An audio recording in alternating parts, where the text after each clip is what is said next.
અંકલેશ્વર તાલુકા કક્ષાના 76 પ્રજાસત્તાક દિનની પર્વની બાકરોલ ગામ ખાતે ઉજવણી કરાઈ હતી. અંકલેશ્વર એસડીએમ ભવદીપસિંહ જાડેજાની અધ્યક્ષતામાં આયોજન કરાયું હતું. મહાનુભાવોના હસ્તે વૃક્ષારોપણ પણ કરાયું હતું. 76મા પ્રજાસત્તાક પર્વની અંકલેશ્વર તાલુકા કક્ષાની ઉજવણી બાકરોલ ગામ ખાતે શાળાના પટ્ટાગઢ ખાતે કરવામાં આવી હતી.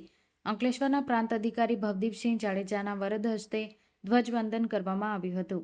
આ પ્રસંગે મામલતદાર કરણસિંહ રાજપૂત, તાલુકા પંચાયતના પ્રમુખ, કારોબારી અધ્યક્ષ સહિતના આગેવાનો ઉપસ્થિત રહ્યા હતા. વિવિધ શાળા તેમજ પોલીસ વિભાગ દ્વારા પરેડ રજૂ કરવામાં આવી હતી. જે બાદ વિવિધ શાળા દ્વારા દેશદાઝ પ્રગટ કરતા વિવિધ સાંસ્કૃતિક કૃતિ પ્રદર્શિત કરી હતી. તો સ્વતંત્ર સેનાની સહિતના મહાનુભાવોનું વિશેષ સન્માન કરવામાં આવ્યું હતું. તાલુકા શાળા પટાંગણ ખાતે ઉપસ્થિત મહેમાનો મહાનુભાવોના હસ્તે વૃક્ષારોપણ કરવામાં આવ્યું હતું. ધન્યતા અનુભવું છું. દેશને આઝાદી અપાવનારા વીર ક્રાંતિકારીઓ, સ્વતંત્ર સેનાનીઓ તથા બંધારણના ઘડવૈયાઓને નમન અને વંદન કરું છું. મિત્રો, પ્રજાસત્તાક દિવસે આપણે યાદ અપાવે છે કે આપણે એક છીએ. આજે એક એકતાનો પર્વ છે અને આપણે સૌ એક પરિવારના સભ્યો છીએ. આપણે વિકસિત ભારતના સંકલ્પ સાથે સૌ સાથે મળીને આગળ વધી રહ્યા છીએ.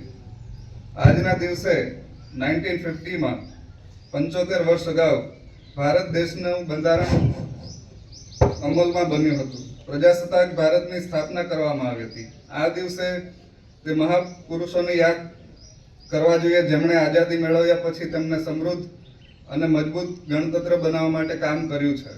ભારત બંધારણ અમલમાં આવ્યા પછી ભારત પ્રજાસત્તાક રાષ્ટ્ર તરીકે એક નિર્માણ થયું છે અને ઉભરીને આવ્યું છે.